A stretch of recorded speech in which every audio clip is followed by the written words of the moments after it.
제 이름은 한민서입니다. 28세, 한때 피아노 천재라 불렸던 여자.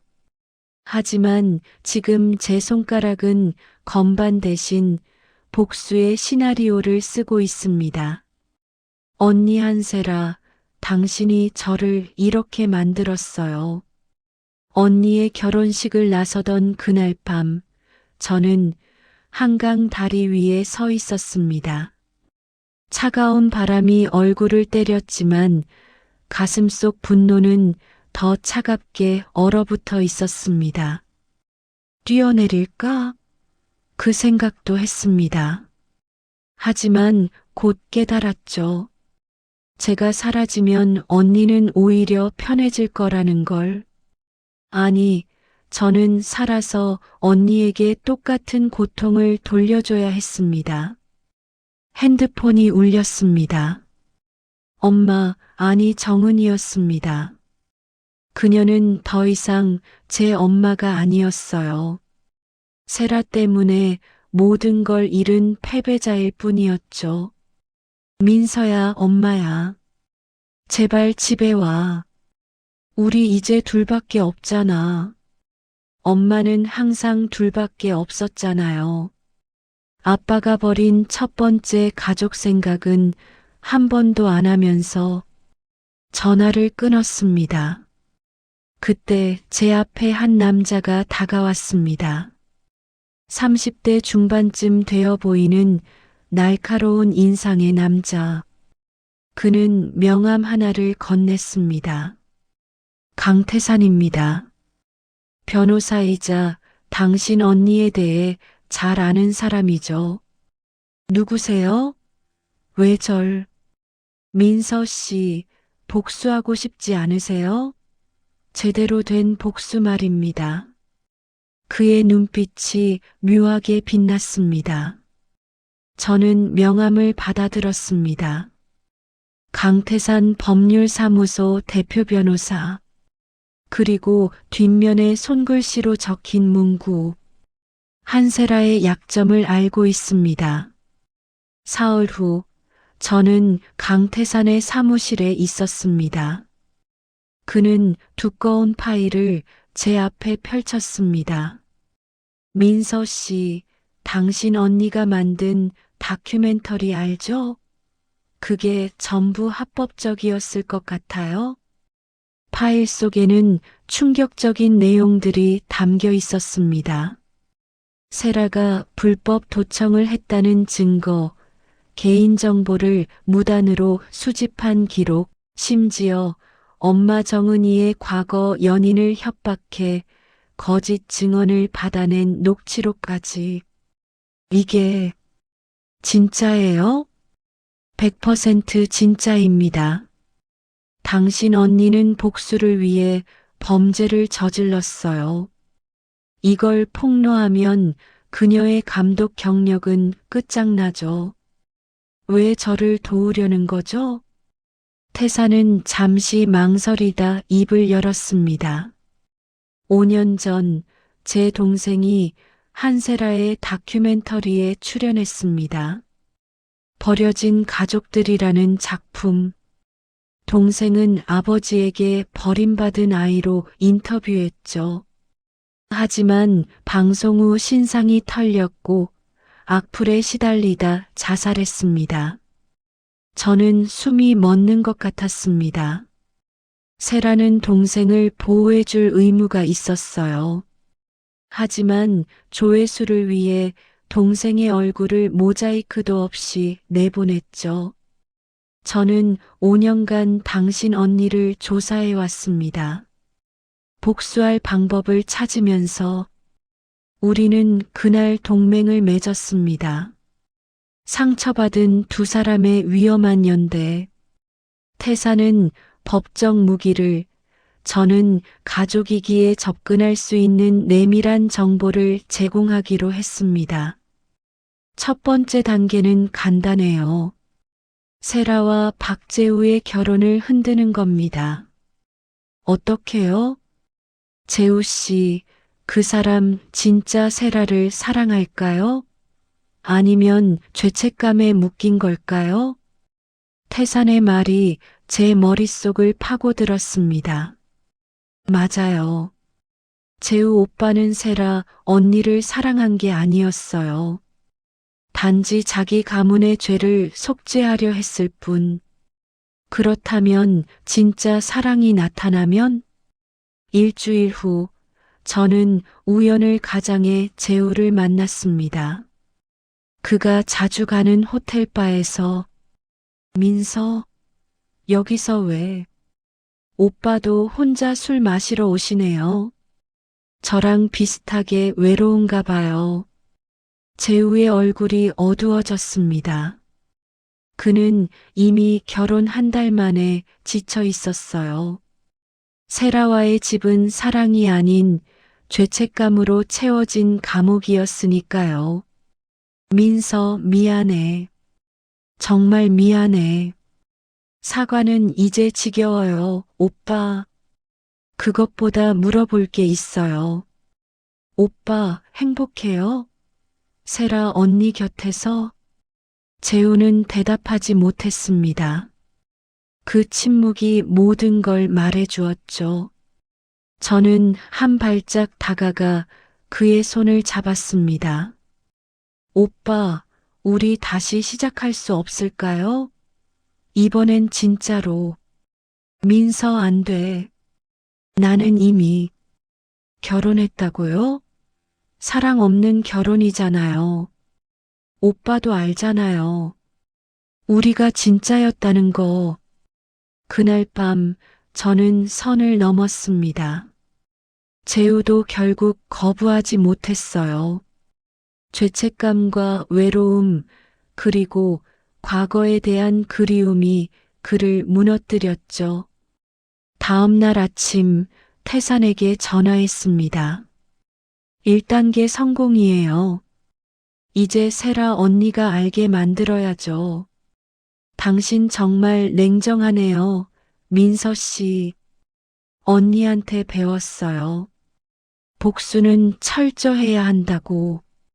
저는 웃었습니다. 차갑고 공허한 웃음. 언니, 이제 당신 차례예요. 당신이 제게서 빼앗은 것들 하나씩 돌려받을 거예요. 당신이 저를 괴물로 만들었으니 이 괴물이 어떤 짓을 할 수 있는지 보여드릴게요. 창밖으로 서울의 아침이 밝아오고 있었습니다. 하지만 제 안은 여전히 어둠으로 가득했습니다. 복수의 이막이 시작된 겁니다. 이번에는 제가 연출자예요, 언니. 제 이름은 한세라입니다. 결혼 3개월 차, 저는 이미 제 선택을 후회하고 있었습니다. 재우는 매일 밤 늦게 들어왔고 집에 있을 때도 마음은 다른 곳에 가 있었습니다. 우리는 한 지붕 아래 사는 남남이었죠. 그날 아침도 재우는 서둘러 집을 나섰습니다. 출근 시간보다 2시간이나 이른 시각이었어요. 어디가? 회사 일 급한 게 생겼어. 거짓말이었습니다. 그의 셔츠에서 낯선 향수 냄새가 났거든요. 여자 향수. 민서가 즐겨 쓰던 바로 그 향수. 재우가 나간 후 저는 그의 서재를 뒤졌습니다. 그리고 책상 서랍 깊숙한 곳에서 호텔 키카드를 발견했죠. 그랜드 조선 호텔 1507호. 날짜는 일주일 전이었습니다. 손이 떨렸습니다. 설마 민서와? 핸드폰을 들어 개인 탐정 박 실장에게 연락했습니다.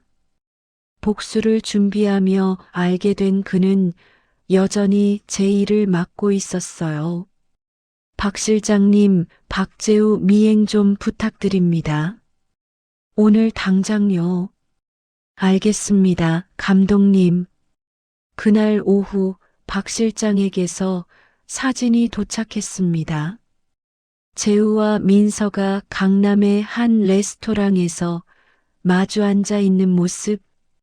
민서는 재우의 손을 잡고 있었고, 재우는 그 손을 뿌리치지 않았습니다. 핸드폰을 바닥에 내던졌습니다. 화면이 산산조각 났지만 제 심장은 그보다 더 박살나 있었어요. 민서, 내가 이렇게까지 할 줄은 몰랐어. 그때 초인종이 울렸습니다. 문을 열자 민서가 서 있었습니다. 그녀는 우아한 원피스를 입고 있었고 얼굴에는 묘한 미소가 걸려 있었어요. 언니, 안녕하세요. 오랜만이네요. 무슨 일이야? 언니한테 드릴 게 있어서요. 민서는 가방에서 봉투 하나를 꺼냈습니다. 저는 그걸 받아 열었어요. 안에는 사진들이 들어 있었습니다. 재우와 민서가 호텔에 들어가는 모습, 함께 술을 마시는 모습, 그리고 키스하는 모습. 이게 뭐야? 보이는 그대로예요, 언니. 저랑 재우 오빠 다시 시작했어요. 민서의 목소리는 차갑고 단단했습니다. 예전에 순수했던 그 아이는 온데간데 없었어요. 민서야, 내가 지금 뭘? 언니가 제게 가르쳐 준 거예요. 원하는 걸 빼앗는 법. 언니가 제 약혼자를 빼앗았잖아요. 이제 제가 언니 남편을 빼앗는 거예요. 공평하죠? 저는 민서의 뺨을 때렸습니다. 찰싹하는 소리가 집안에 울려 퍼졌어요.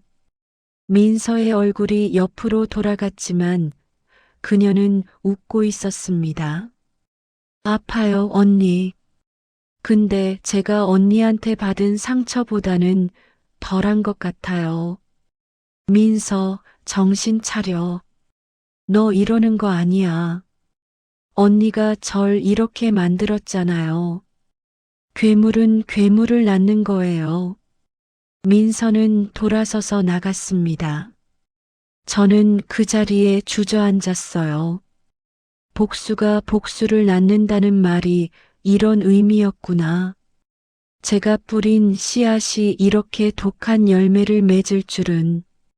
그날 밤 재우가 돌아왔습니다. 그는 평소처럼 아무렇지 않은 척했어요. 오늘 피곤하네. 먼저 씻고 올게. 박재우. 제 목소리가 그를 멈춰 세웠습니다.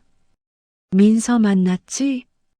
재우의 등이 굳었습니다. 그는 천천히 돌아섰어요.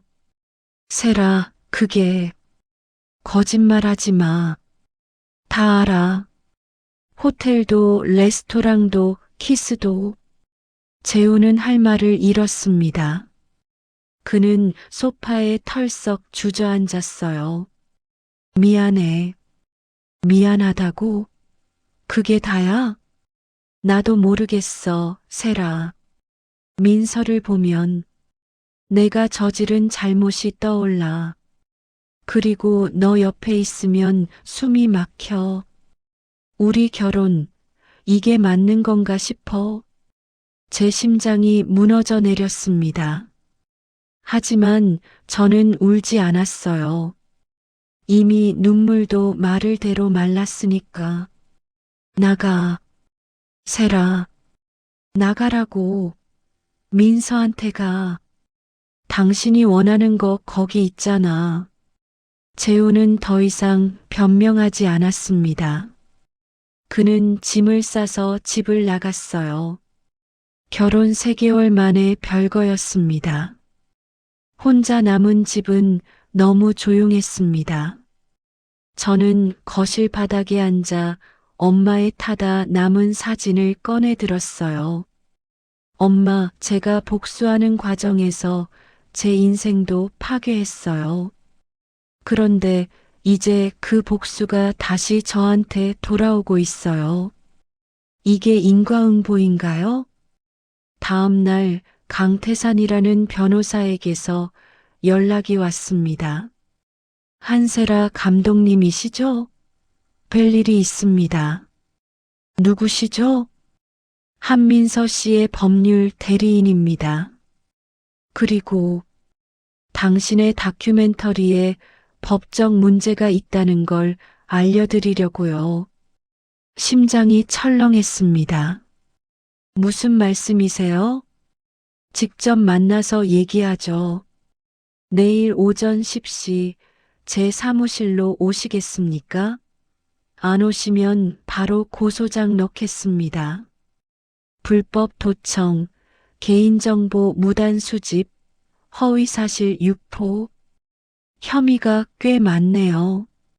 전화가 끊겼습니다.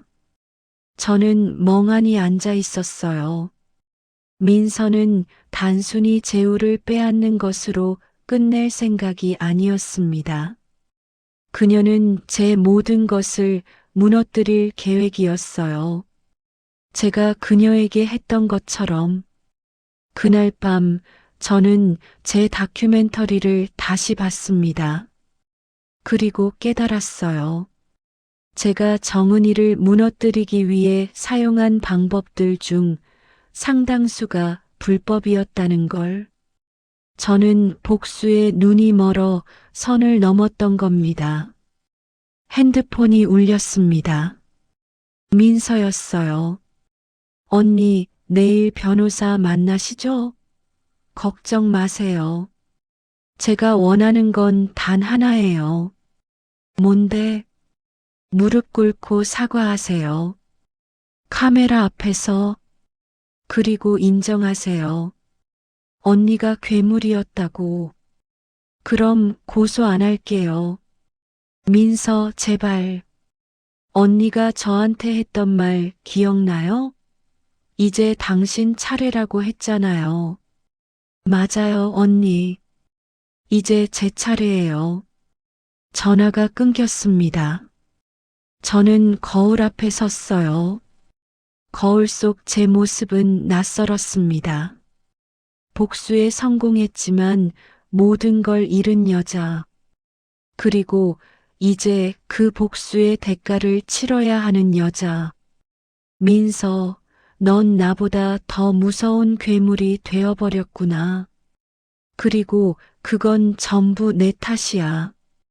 제 이름은 한세라입니다. 강태산 변호사 사무실 앞에 서 있습니다. 문을 열고 들어가면 제 인생이 완전히 무너질 수도 있다는 걸 알고 있었어요. 하지만 선택의 여지가 없었습니다. 들어오세요, 한세라 감독님. 태산은 30대 중반의 날카로운 인상을 가진 남자였습니다.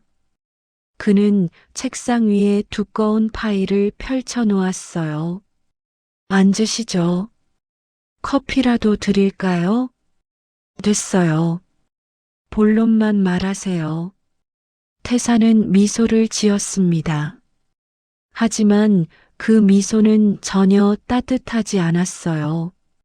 감독님의 다큐멘터리 가면 뒤에 진실, 작품성은 인정합니다.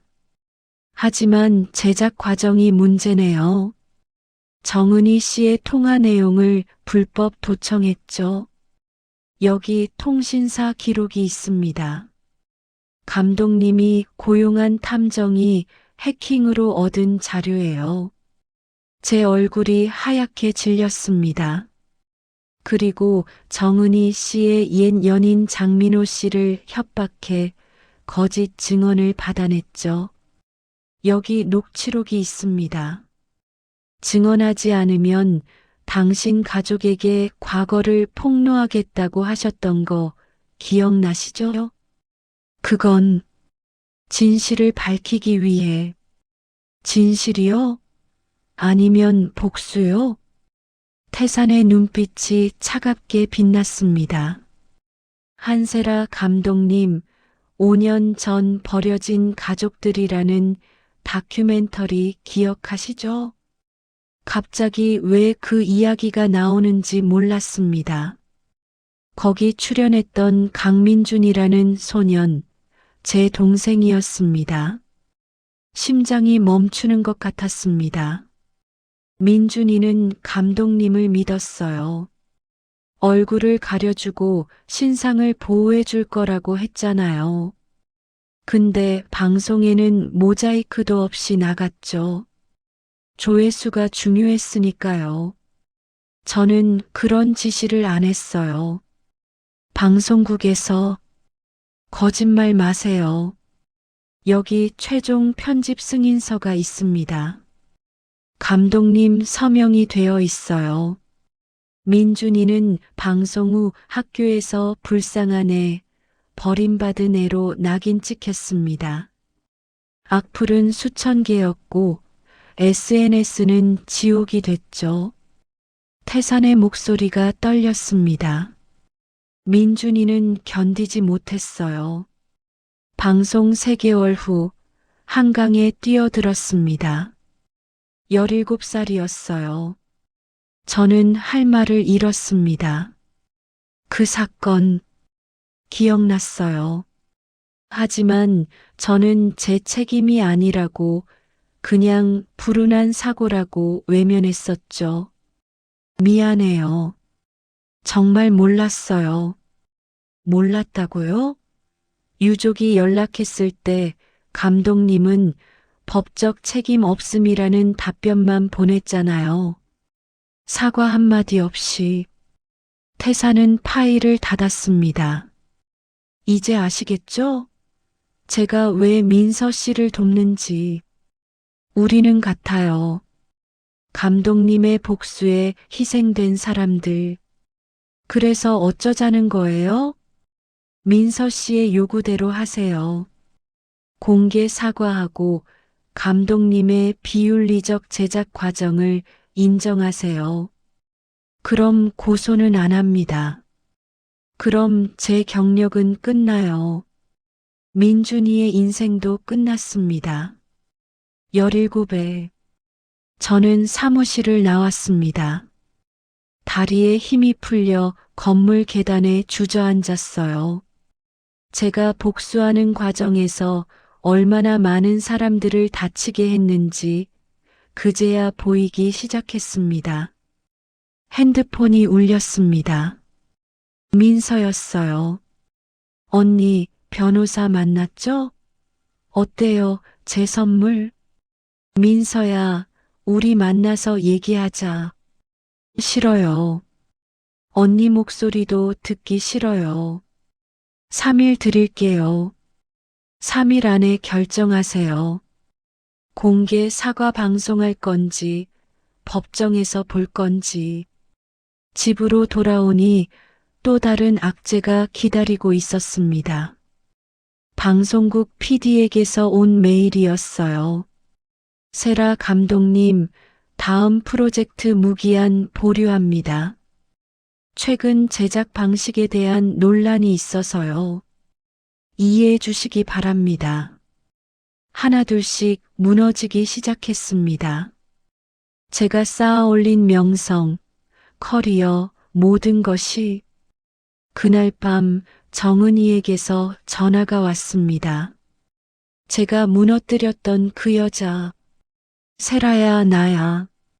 무슨 일이에요? 민서 얘기 들었어. 내가 지금 힘들다는 거 안다. 왜 전화하신 거예요? 저 때문에 모든 걸 잃으셨잖아요. 정은이는 한숨을 쉬었습니다. 나도 내 입장이 이해돼. 나도 복수하고 싶었으니까. 너한테, 너희 엄마한테. 하지만 복수는 끝이 없더라. 이제 민서가 그 길을 걷고 있어. 내가 그랬던 것처럼.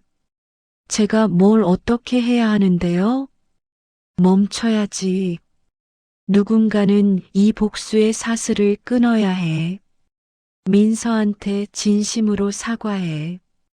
무릎 꿇고 카메라 앞에서 자존심 다 버리고 그게 유일한 방법이야. 그럼 제 인생은 끝나요. 이미 끝나지 않았니? 복수에 성공한 순간부터 전화를 끊고 창밖을 바라봤습니다. 서울의 밤은 여전히 화려했지만 제 미래는 암흑이었어요. 다음 날 재우를 만났습니다. 카페에서 그는 많이 수척해져 있었어요. 세라, 미안해. 사과는 됐어. 한 가지만 물어볼게. 민서 진심으로 사랑해? 재우는 고개를 저었습니다. 모르겠어. 죄책감인지 사랑인지. 민서 옆에 있으면 내가 저지른 죄를 조금이라도 씻을 수 있을 것 같아서. 그럼 나는 뭐였어? 죄값을 치르기 위한 도구? 아니야. 너도 나도 서로를 벌로 생각했던 것 같아. 우리 결혼은 처음부터 잘못된 거였어. 재우는 서류 봉투를 건넸습니다. 이혼 합의서야. 위자료 청구 안 할게. 그리고 집도 내 명의로 할게. 저는 서류를 받아들었습니다. 손이 떨렸지만 서명했어요. 결혼 3개월 만에 이혼이었습니다. 재우, 민서한테 잘해줘. 그 애는 내가 망가뜨린 거니까. 세라, 너도 망가진 거 알아? 우리 셋 다 망가졌어. 이 복수 게임에서. 카페를 나서는데 민서가 서 있었습니다. 그녀는 우리를 지켜보고 있었어요. 언니, 이혼 축하해요. 이제 언니는 정말 혼자네요. 엄마도 없고 남편도 없고 커리어도 무너지고. 민서야, 제발 멈춰. 이러다 너도 나처럼 돼. 나도 이미 언니처럼 됐어요. 괴물로. 그리고 이 괴물은 끝까지 갈 거예요. 민서는 재우의 팔을 잡았습니다. 두 사람이 함께 걸어가는 모습을 보며 저는 깨달았습니다. 제가 만든 괴물이 저를 집어삼키고 있다는 것을, 그리고 이건 제가 받아야 할 벌이라는 것을. 2일 후 저는 결정했습니다. 민서의 요구를 받아들이기로, 무릎 꿇고 사과하기로, 제 모든 것을 내려놓기로. 하지만 그 순간 예상치 못한 사람이 나타났습니다. 우리 아버지, 20년 만에 돌아온 그 사람이. 제 이름은 한세라입니다. 작업실 문을 여는 순간 20년 전 기억 속에만 존재하던 남자가 서 있었습니다. 아버지, 한진수, 세라야. 그 목소리를 듣는 순간 저는 12살로 돌아가 있었습니다. 아빠가 집을 나서던 그날 잠깐 다녀오마라고 했던 그 목소리. 누구세요? 전 당신을 아버지로 생각하지 않아요. 하지만 제 목소리는 떨리고 있었습니다. 아버지는 많이 늙어 있었어요. 머리는 백발이 되었고 얼굴에는 깊은 주름이 패여 있었습니다. 알아, 내가 무슨 얼굴로 너를 찾아왔는지. 하지만 내 상황을 들었다. 민서가 너를 무너뜨리려 한다는 것도. 어떻게 알아요? 정은이가 연락했어. 내가 위험하다고. 저는 비웃었습니다. 정은이요? 당신이 우리를 버리고 택한 그 여자가. 이제 와서 걱정하는 척하지 마세요. 아버지는 가방에서 낡은 노트 하나를 꺼냈습니다. 이걸 보여주고 싶었다. 내 엄마가 쓴 일기야. 엄마가 돌아가시기 전에 정은이에게 맡겼대. 거짓말. 엄마가 왜 그 여자한테. 읽어봐. 제발. 저는 떨리는 손으로 일기를 받았습니다. 엄마의 필체였어요. 분명히 2005년 3월 15일. 진수와 이혼하기로 했다. 내가 먼저 제안했다. 나는 아프고 아이들은 아직 어리고 진수는 이미 지쳐 있다. 차라리 그가 새 출발을 하는 게 맞다고 생각했다. 하지만 세라한테는 비밀로 해야지. 아빠가 자기를 버렸다고 생각하게 할 순 없으니까. 심장이 멈추는 것 같았습니다. 2005년 6월 2일. 진수가 정은이라는 여자와 함께 있는 걸 봤다. 마음이 아프지만 이게 맞는 것 같다. 그는 행복해 보였으니까. 나는 이미 병들어 가고 있고 그에게 짐이 될 뿐이니까. 아니야. 이게 무슨. 내 엄마는 나를 보내준 거야, 세라야. 자기가 병들어서 나와 너희에게 짐이 된다고 생각했어. 그래서 먼저 이혼을 제안했고 나를 떠나보냈어. 거짓말이에요. 엄마가 그럴 리 없어요. 하지만 일기는 계속되었습니다. 2006년 1월 20일. 세라가 아빠를 미워하는 게 보인다. 차라리 잘 됐다. 나를 불쌍히 여기는 것보다 아빠를 미워하는 게 세라에겐 살아갈 힘이 될 거야. 미안해, 진수. 당신을 나쁜 사람으로 만들어서. 저는 바닥에 주저앉았습니다.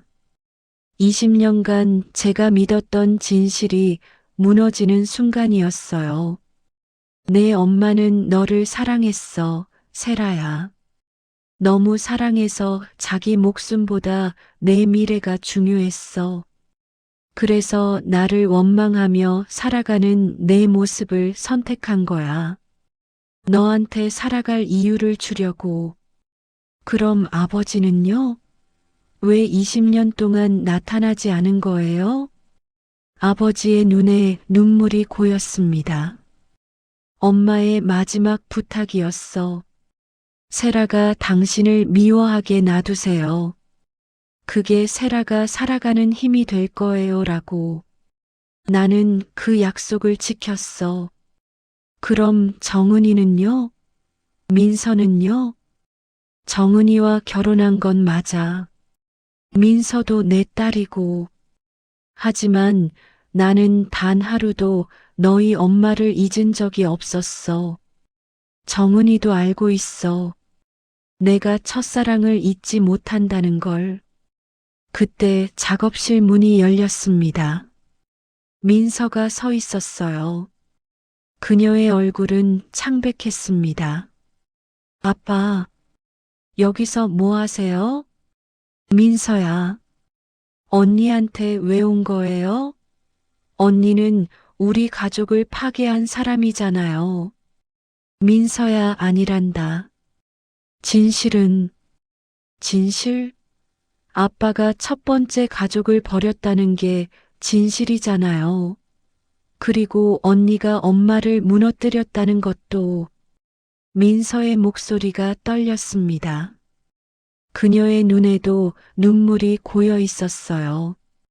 민서야 앉아라. 너도 알아야 할 이야기가 있어. 아버지는 민서에게도 엄마의 일기를 보여줬습니다. 민서는 떨리는 손으로 일기를 읽었어요. 그리고 점점 얼굴이 하얗게 변했습니다.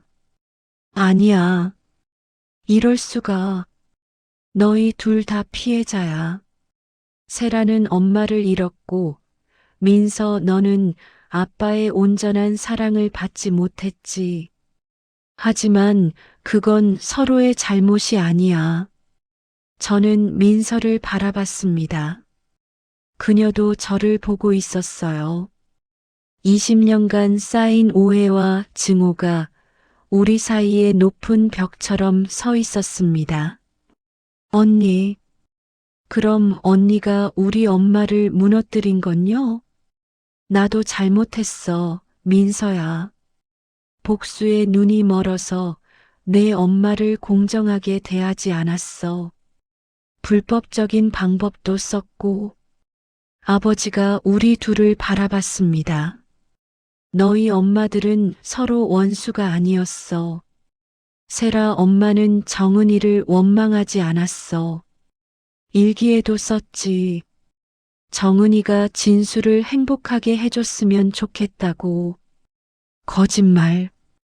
그리고 정은이도 너희 엄마를 존경했어. 자기 목숨을 바쳐 딸을 지킨 여자라고. 민서가 바닥에 주저앉았습니다. 그럼 우리가 한 복수는 뭐예요? 서로를 망가뜨린 건 뭐예요? 없었어도 될 전쟁이었지. 아버지의 말이 우리 가슴을 찔렀습니다. 그때 제 핸드폰이 울렸습니다. 강태산 변호사였어요. 한세라 감독님, 내일이 마지막 날입니다. 공개 사과 방송 준비되셨습니까? 저는 민서를 바라봤습니다. 그녀도 저를 보고 있었어요. 민서야, 나 정말 미안해. 내가 원한다면 무릎 꿇을게. 방송에서도 어디서든. 민서는 눈물을 흘렸습니다. 언니, 저도 미안해요. 재우 오빠, 언니한테서 빼앗은 거 아니야. 재우는 애초에 내 사람이 아니었어. 우리는 서로를 벌로 생각했던 거니까. 아버지가 우리 둘을 끌어안았습니다. 미안하다, 세라야, 민서야. 아빠가 제대로 된 아빠가 아니어서 너희를 이렇게 만들어서 우리는 셋이서 한참을 울었습니다. 20년 동안 쌓인 오해와 눈물을 쏟아내며 하지만 강태사는 물러서지 않았습니다. 다음 날 아침 그에게서 문자가 왔어요. 감동적인 가족 상봉이었습니다. 하지만 제 동생 민준이는 돌아오지 않습니다. 오늘 오후 3시 공개 사과 방송장으로 오세요. 안 오시면 즉시 고소합니다. 민서가 제 손을 잡았습니다. 언니, 제가 같이 갈게요. 언니 혼자 무너지게 할 순 없어요. 민서야, 우리 이제 진짜 자매로 시작해봐요. 언니, 제 이름은 한세라입니다. 방송국 스튜디오 앞에 서 있습니다. 오늘 오후 3시 제 모든 잘못을 고백하는 생방송이 시작됩니다. 민서가 제 손을 꽉 잡고 있었어요. 언니, 아직 늦지 않았어요. 도망가요. 안 돼. 나 더 이상 도망치고 싶지 않아. 스튜디오 안으로 들어가는 순간 강태산 변호사가 보였습니다. 그 옆에는 놀랍게도 박재우가 서 있었어요. 재우 오빠. 재우는 민서를 피해 고개를 돌렸습니다. 태산 씨가 연락했어. 나도 증인으로 나와야 한다고. 세라가 어떻게 사람들을 조종했는지 증언하라고. 재우야, 너까지. 미안해, 세라. 나도 이제 자유롭고 싶어. 이 모든 죄책감에서 제 심장이 무너져 내렸습니다. 하지만 그때 스튜디오 문이 다시 열렸어요. 정은이가 들어왔습니다. 그녀는 단정한 검은색 정장을 입고 있었습니다. 정은이 씨, 여기는 왜? 강태산이 놀란 표정을 지었습니다. 저도 증언하러 왔어요. 한세라 감독에 대해서 어머니, 민서가 소리쳤습니다. 민서야, 엄마를 믿어라. 내가 할 말이 있어. 3시가 되었습니다. 생방송 사인이 들어왔어요. 카메라 5대가 저를 향했습니다. 진행자가 차갑게 말했습니다. 시청자 여러분, 오늘은 특별한 방송을 준비했습니다. 사회적 위선을 고발한다며 화제가 됐던 한세라 감독이 직접 자신의 비윤리적 제작 과정을 고백합니다. 저는 의자에 앉았습니다. 손이 떨렸지만 마이크를 잡았어요. 시청자 여러분, 안녕하세요. 한세라입니다. 저는 오늘 제 모든 잘못을 고백하러 왔습니다. 그때 강태산이 끼어들었습니다. 고백하기 전에 제가 질문하겠습니다. 감독님, 5년 전 버려진 가족들 다큐멘터리 기억하시죠? 예. 거기 출연했던 강민준 군이 제 동생입니다. 감독님은 약속했죠. 얼굴을 가리고 신상을 보호하겠다고. 그런데 왜 그대로 방송했습니까? 스튜디오가 조용해졌습니다. 카메라가 제 얼굴을 클로즈업했어요. 저는 그때 조회수가 필요했습니다. 제 커리어를 위해서. 그래서 PD에게 모자이크 없이 내보내라고 지시했습니다. 그 결과 제 동생은 학교에서 괴롭힘을 당했고 3개월 후 자살했습니다. 17살이었어요. 태산의 목소리가 떨렸습니다. 스튜디오 안 스태프들이 숨을 죽였어요. 미안합니다. 정말 미안합니다. 사과로 제 동생이 돌아옵니까? 아니요. 돌아오지 않습니다. 하지만 제가 할 수 있는 건 사과뿐입니다. 저는 복수에 눈이 멀어 너무 많은 사람들을 희생시켰습니다. 그때 정은이가 자리에서 일어났습니다. 잠깐만요. 제가 할 말이 있습니다. 진행자가 당황했습니다. 정은이 씨, 지금은 저는 한세라 감독이 무너뜨린 피해자입니다. 그녀의 다큐멘터리 때문에 제 재단은 무너졌고 명예는 바닥에 떨어졌죠. 어머니 왜? 민서가 불안한 표정으로 엄마를 쳐다봤습니다. 하지만 그녀가 폭로한 내용 중 일부는 사실입니다. 저는 20년 전 유부남을 사랑했고 그의 회사 돈으로 유학을 갔습니다.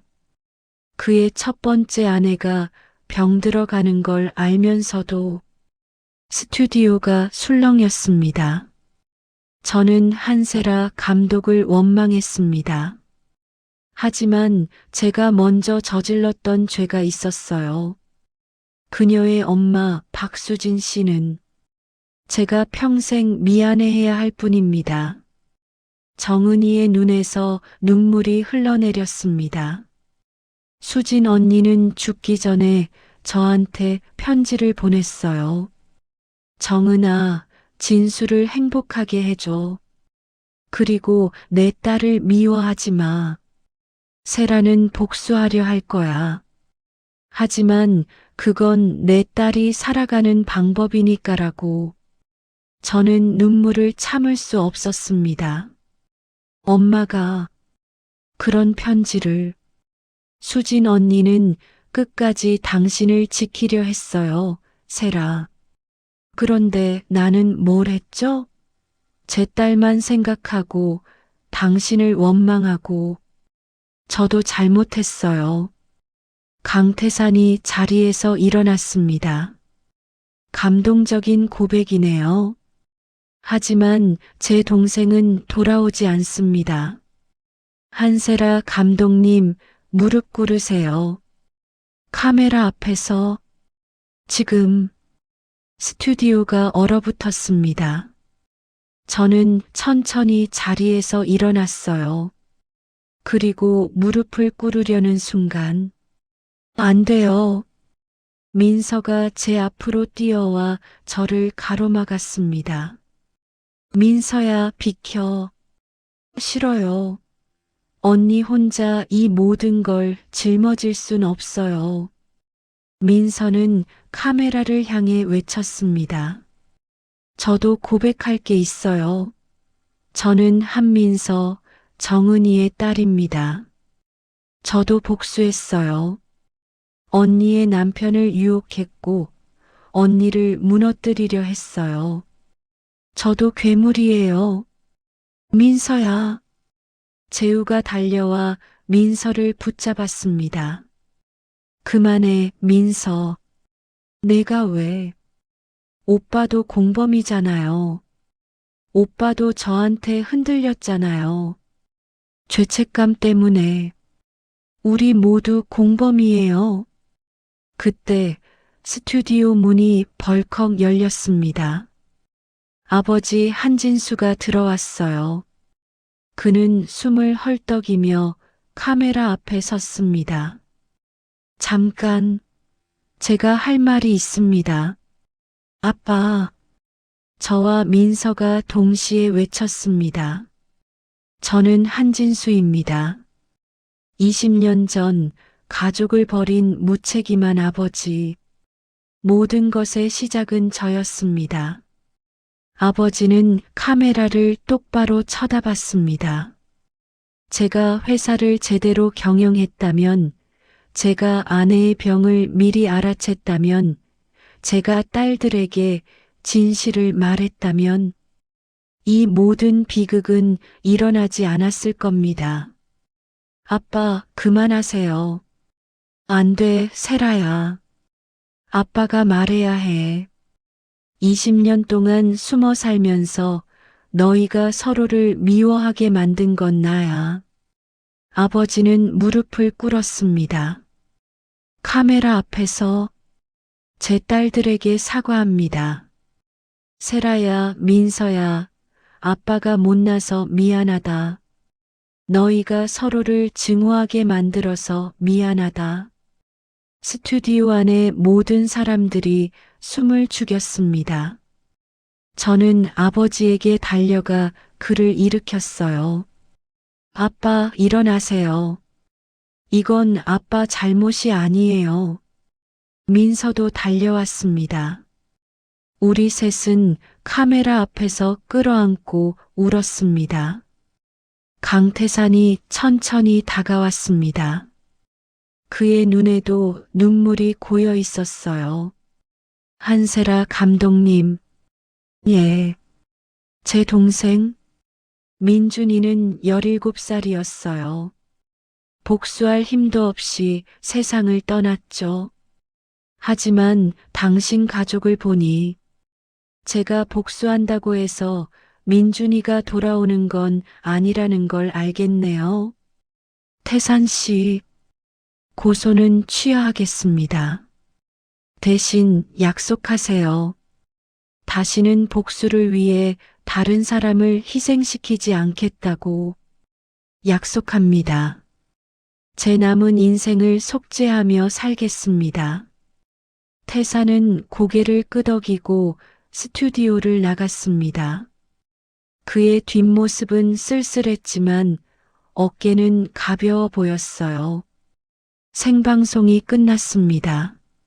하지만 우리 이야기는 이제 시작이었습니다. 진짜 시작? 민서가 제 손을 잡았습니다. 언니, 우리 이제 어떻게 해요? 처음부터 다시 시작하는 거지. 자매로. 정은이가 다가와 우리를 안았습니다. 우리 모두 처음부터 다시 시작하자. 이번엔 제대로. 하지만 스튜디오를 나서는 순간 제 핸드폰에 모르는 번호로 메시지가 왔습니다. 감동적인 방송이었습니다. 하지만 한세라 씨, 당신이 무너뜨린 사람이 저 하나 더 있다는 거 기억하세요? 곧 만나게 될 겁니다. 심장이 철렁했습니다. 복수는 끝나지 않았습니다. 또 다른 유령이 나타날 예정이었어요. 제 이름은 한세라입니다.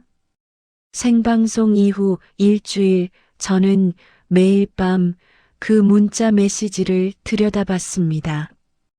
당신이 무너뜨린 사람이 저 하나 더 있다는 거 기억하세요?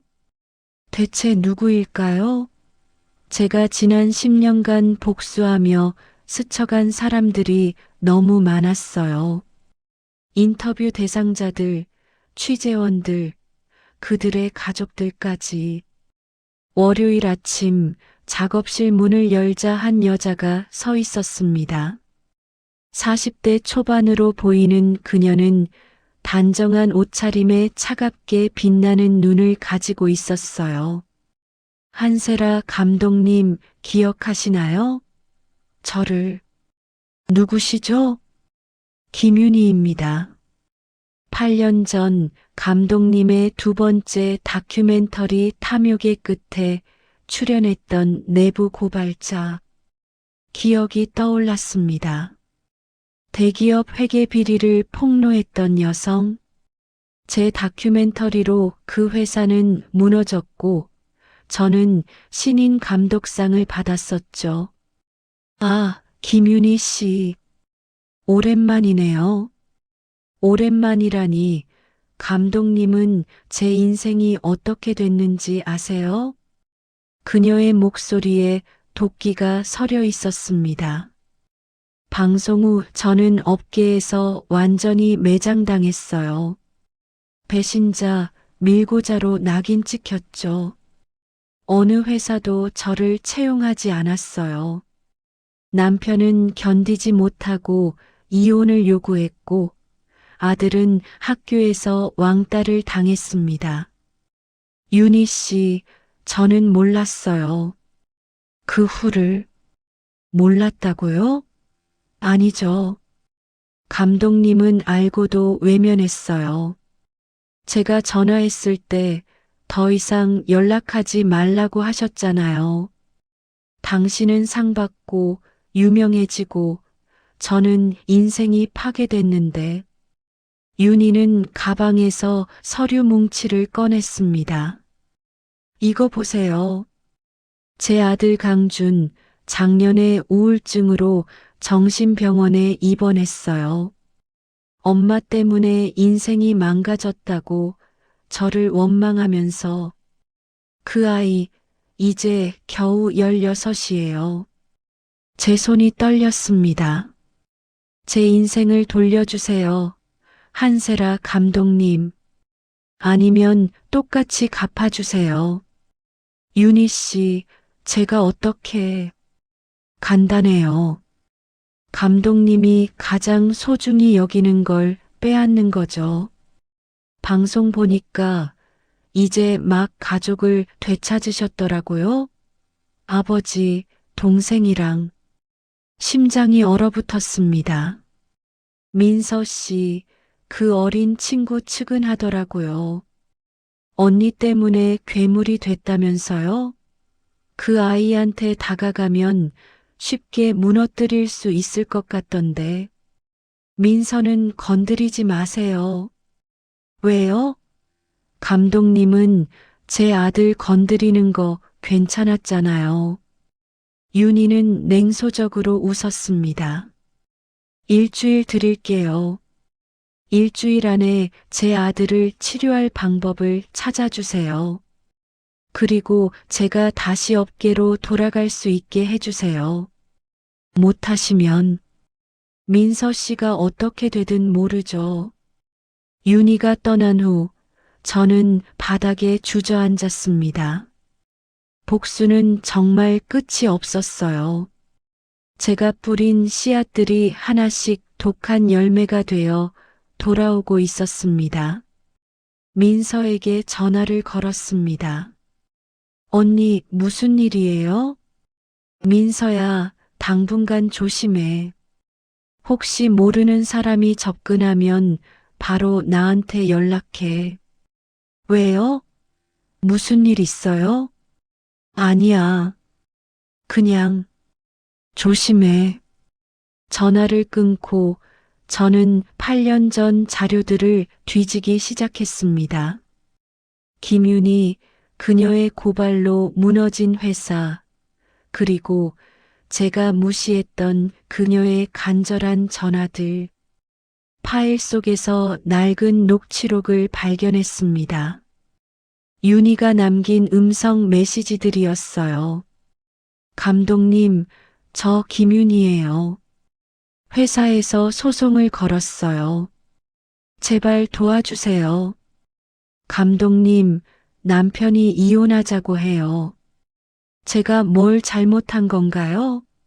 정의를 위해 한 건데. 감독님, 제 아들이 학교에서 맞고 왔어요. 제발 한 번만 전화 받아주세요. 저는 이 메시지들을 전부 무시했었어요. 제게 필요한 건 그녀의 증언뿐이었으니까. 그 후의 삶은 제 관심사가 아니었죠. 다음 날 민서와 아버지를 만났습니다. 카페에서 세라야, 무슨 일이야?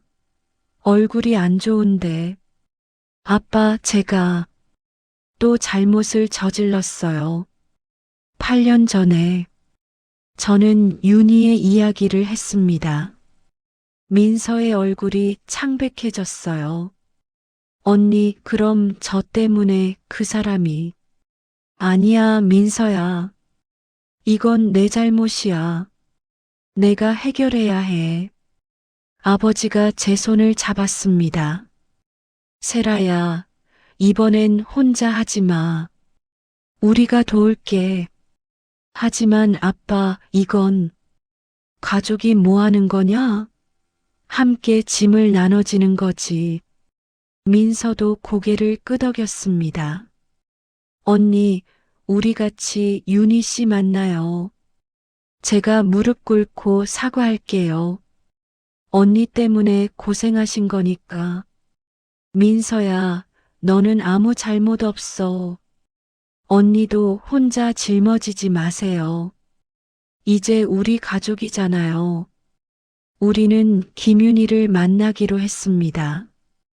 그녀가 사는 작은 빌라에서 현관문을 열자 윤희는 놀란 표정을 지었어요.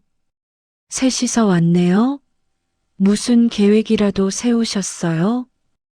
윤희 씨, 이분들은 제 아버지와 동생입니다.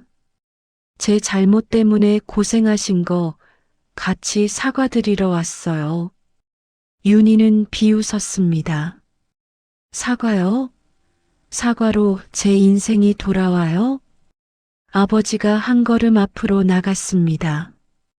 윤희 씨, 제 딸이 큰 잘못을 저질렀습니다. 하지만 이제라도 바로잡고 싶습니다. 제가 건설업계에 있을 때 인맥이 좀 있었어요. 그 사람들한테 부탁해서 윤희 씨가 다시 일할 수 있게 도와드리겠습니다. 진짜요? 그리고 아드님 치료비도 제가 부담하겠습니다. 정신과 치료 오래 걸리잖아요. 윤희의 눈에 눈물이 고였습니다. 왜 이렇게까지? 민서가 윤희 앞에 무릎을 꿇었습니다. 윤희 씨, 저도 언니처럼 복수하는 사람이었어요. 그게 얼마나 공허한지 이제 알아요. 제발 저희한테 기회를 주세요. 바로잡을 기회를. 윤희는 한참을 울었습니다. 그리고 천천히 말했어요. 제 아들, 준이를 만나보시겠어요? 그 애한테도 사과해 주세요. 우리는 병원으로 갔습니다. 윤희의 아들 강주는 창밖만 바라보고 있었어요. 16살 제가 복수할 때 무심코 희생시킨 또 다른 피해자. 준아, 손님 오셨어. 준이가 우리를 쳐다봤습니다. 그의 눈은 텅 비어 있었어요. 한세라 감독이에요. 엄마를 방송에 나오게 한. 알아요. 엄마 인생 망친 사람. 준의 목소리는 감정이 없었습니다. 저는 준 앞에 무릎을 꿇었습니다. 준아, 미안해. 정말 미안해. 내 엄마를 보호했어야 했는데 내 욕심 때문에 너희 가족을 희생시켰어. 사과로 뭐가 달라져요? 제 인생은 이미 망가졌는데. 달라지지 않아. 하지만 나는 내 남은 인생을 책임지고 싶어. 치료도 돕고 내가 다시 일어설 수 있게 도울 거야. 준이 처음으로 눈물을 흘렸습니다. 저 그냥 평범하게 살고 싶었어요. 친구들이랑 놀고 게임하고 학교 가고. 그런데 엄마가 방송 나간 후로 모든 게 달라졌어요. 민서가 준의 손을 잡았습니다. 준아, 우리도 그랬어. 평범하게 살고 싶었는데 어른들의 복수 때문에 망가졌어. 근데 알아? 다시 시작할 수 있어. 늦지 않았어. 준이 고개를 끄덕였습니다. 희망이 보이기 시작했어요. 병원을 나오며 윤희가 말했습니다. 감독님, 전 복수하려던 게 아니었어요. 그냥 누군가 제 고통을 알아줬으면 했어요. 알아요, 윤희 씨. 이제 알아요. 그날 밤 집으로 돌아와 거울을 봤습니다. 제 얼굴에 조금씩 온기가 돌아오고 있었어요. 복수를 내려놓고 속죄를 시작하니 숨이 쉬어졌습니다. 하지만 핸드폰에 또 다른 메시지가 왔습니다. 세라야, 나 엄마 친구 은숙이야. 급한 일이 있어. 내 엄마가 남긴 비밀이 하나 더 있어. 만나자. 엄마의 비밀. 심장이 두근거렸습니다. 20년 만에 밝혀질 또 다른 진실이 기다리고 있었습니다. 제시도고